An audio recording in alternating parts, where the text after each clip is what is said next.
Hello and welcome to another video from Gardening with Jason.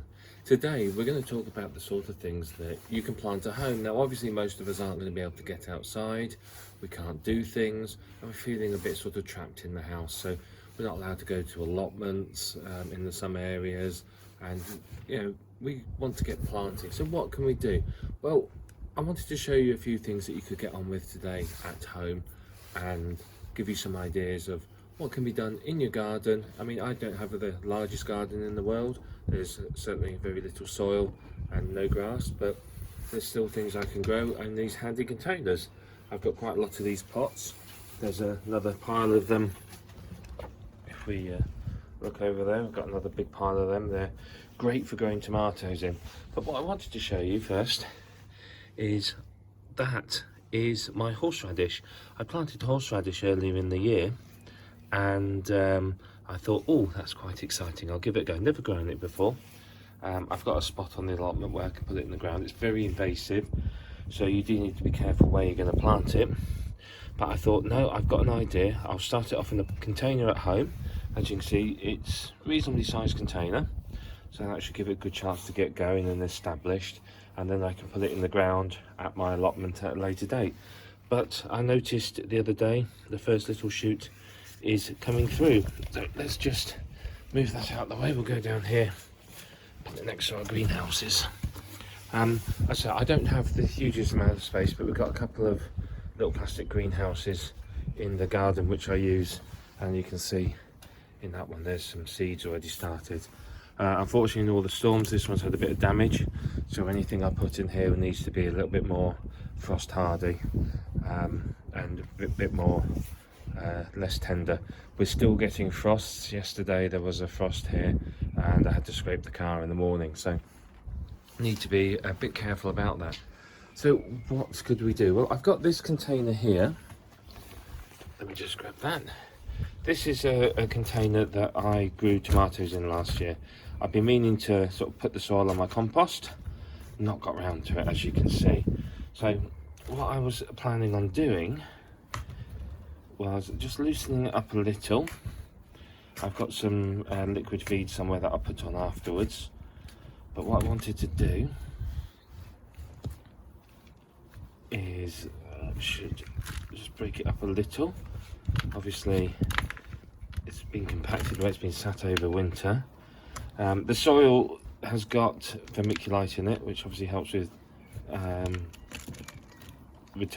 moisture retention.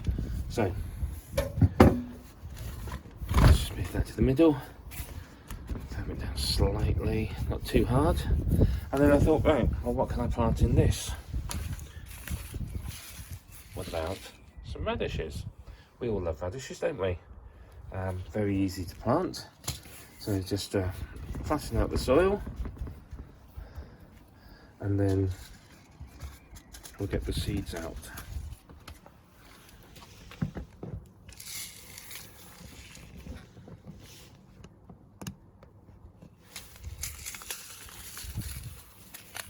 So you can see here we've got, oh God, it's a bit chilly this morning, so my hands are struggling slightly. There we have some seeds. So we got some seeds, and what we're going to do is put those into the soil. So we will quickly go and rescue my radish seeds, which are blowing away because it's a bit breezy. The weather's actually changing. We've had really nice weather for the last week, and then this morning it's all sort of clouded over.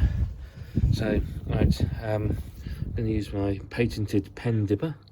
So just spread them out in a circle around the outside.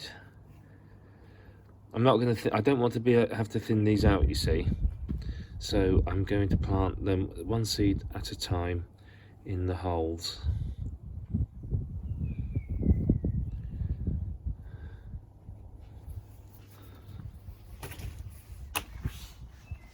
Right.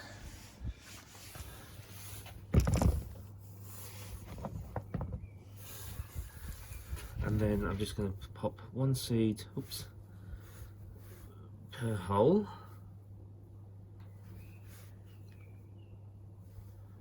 Oh, that wasn't one seed, but never mind. And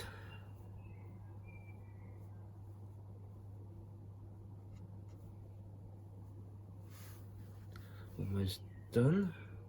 It's surprising how many seeds you can actually fit in a pot like this. You have to remember, something like radish, you actually harvest when it's quite small, so it's not going to grow into a giant plant. So let's just cover those holes up.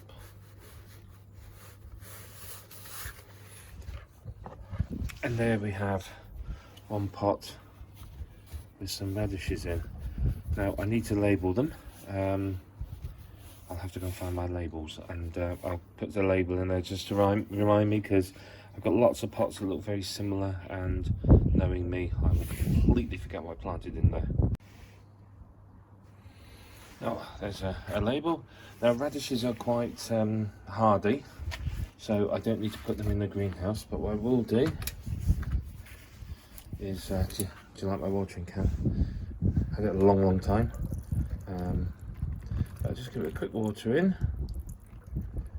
and then this can be moved, and I'll put it over here next to those. It doesn't get direct sunlight here, unfortunately, because the sun sort of the houses shade the sun, but it will get light, and that should hopefully be enough. So let's grab another pot.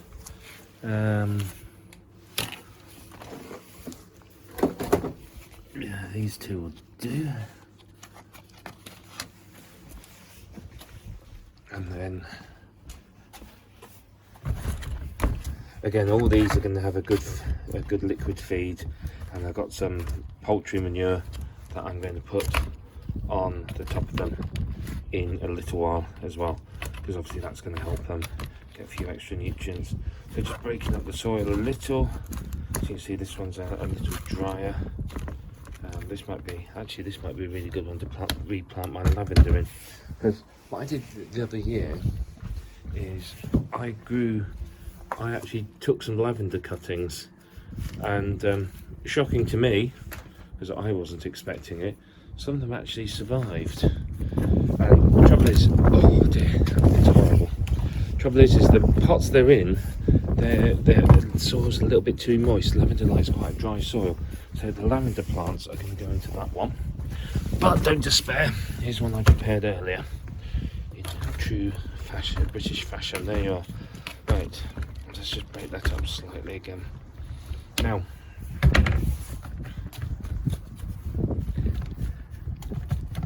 turn those down a little. Let's put the radish seeds away before they blow away.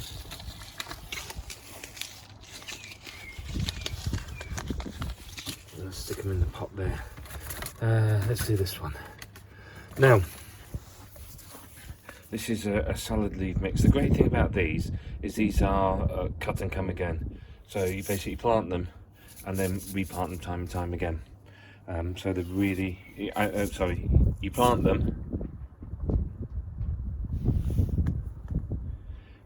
them, and then you just keep cutting the leaves and it keeps growing. So they're really, really good for just regular eating. So let's deal with these.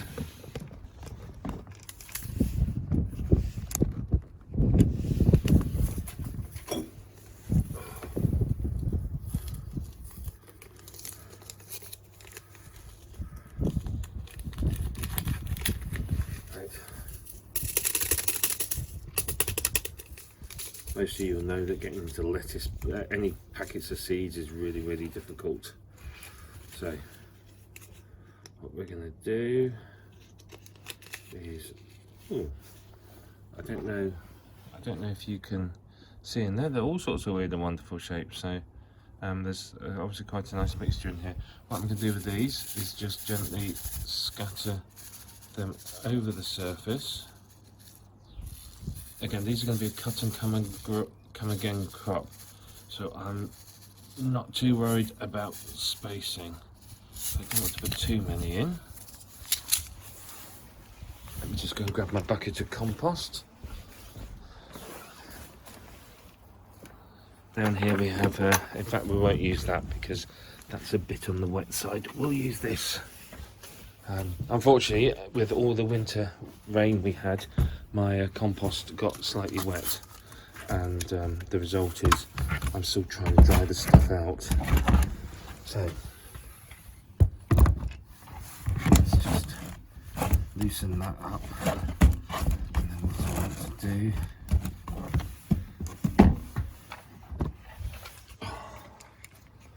is just grab some of this and just gently sprinkle it over the surface. Just give them a light covering and then pat it down. That should probably do. And the same on this one, just give it a light covering. One of the problems we've got at the moment, I don't know what it's like where you are, but certainly where we are at the moment, buying compost is really difficult. Everyone seems to have gone absolutely crazy thinking they're growing everything at home, so loads and loads of compost has sold out, so you just can't get hold of it at the moment.